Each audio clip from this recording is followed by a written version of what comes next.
गणेश जी स्मरण है न आपको युद्ध में विजय पाने के लिए आपको मुझे चित करना होगा। परशुराम जी, अब मैं हनुमंती पवित्र मुद्रा में तुमसे युद्ध करूंगा जिसमें खड़क और ढाल का प्रयोग होता है। और गणेश जी व परशुराम के बीच हनुमंत पवित्र मुद्रा में युद्ध होने लगता है। गणेश जी, इसमें स्फूर्ति के साथ साथ शक्ति का भी प्रयोग करना पड़ेगा। परशुराम जी, बस बहुत हुआ बालक, अब मैं तुम्हारा खड़क और ढाल नष्ट कर दूंगा। और वो गणेश जी के ऊपर वार कर देते हैं। अब इस दांव के साथ अंत होगा इस युद्ध का और गणेश जी उन पर वार कर देते हैं। मैंने स्वयं महादेव से अपराजित रहने का वरदान प्राप्त किया है। मैंने गणेश जी, यदि मैं परशुराम जी को पराजित कर दिया तो वह पिताश्री द्वारा दिए गए आशीर्वाद का अपमान होगा। यह मैं कदापि नहीं होने दूंगा, किंतु मुझे किसी भी अवस्था में पिताजी के आदेश का पालन तो करना ही होगा। परशुराम जी कहते हैं, पूर्व से कठिन इस राज दरबारी मुद्रा में हम भाले को शस्त्र बनाकर युद्ध करेंगे। श्री हरि कहते हैं, देवी यह सत्य है, युद्ध में परशुराम से कुशल योद्धा कोई नहीं। तो ये भी सत्य है कि गणेश इस अवसर का लाभ उठाकर परशुराम जी को देखकर युद्ध कला के गुरु से युद्ध के दाव सीख रहा है। गणेश जी, अब मैं इनका ही अनुसरण करता हूँ। इस युद्ध में भाला इस प्रकार चलाया जाता है और परशुराम जी गणेश के ऊपर प्रहार कर देते हैं। माता लक्ष्मी, युद्ध से अधिक मुझे इस बात की चिंता सता रही है। इस युद्ध के विषय में जब देवी पार्वती को ज्ञात होगा तो इसका परिणाम बहुत भयंकर होगा। परशुराम अग्नि चक्र मुद्रा इन दोनों मुद्राओं से अधिक जटिल है। इसमें बर्मे से युद्ध होगा। परशुराम जी गणेश जी के ऊपर वार करने लगते हैं। गणेश जी, प्रतीक्षा करिए प्रभु, उचित समय आने पर वार अवश्य करूंगा। परशुराम जी एक ग्रह से उनके ऊपर वार कर देते हैं।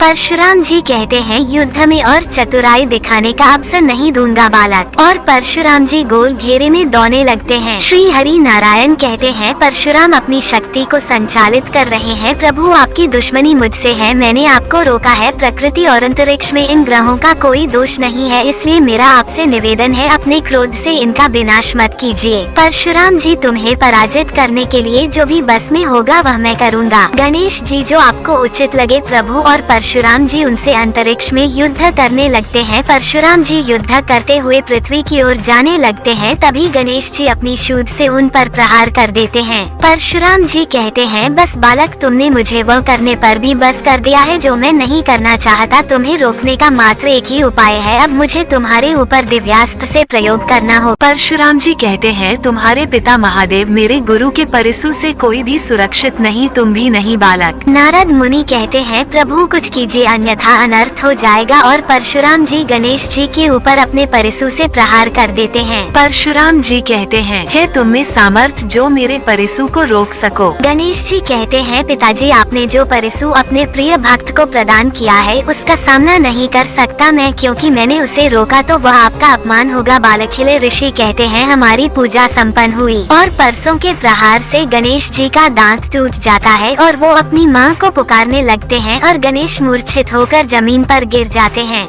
माता पार्वती को कुछ आहट सुनाई देती है और वो शीघ्र देखने चली जाती हैं। परशुराम जी कहते हैं, ये क्या कर दिया मैंने, क्रोध में आकर इस बालक के साथ अनुचित कर दिया। और सभी देवगण कैलाश पर पहुंच जाते हैं और सभी देवगण माता पार्वती को प्रणाम करते हैं। माता पार्वती, देवगण मेरा पुत्र कहाँ है? माता पार्वती, पूर्व में जब आप सभी यहाँ एकत्रित हुए थे तब जो घोर अनिष्ट हुआ था उसकी कल्पना मात्र से ही मेरा हृदय कांप रहा है। और कहती है, कहाँ है मेरा पुत्र? सभी देवगणों से पूछने लगती हैं। महादेव कहते हैं, उमा शांत। और तभी माता पार्वती के समक्ष दंता गिरता है और तभी परशुराम जी उनको अपनी गोद में उठाकर माता पार्वती के समक्ष लाते हैं।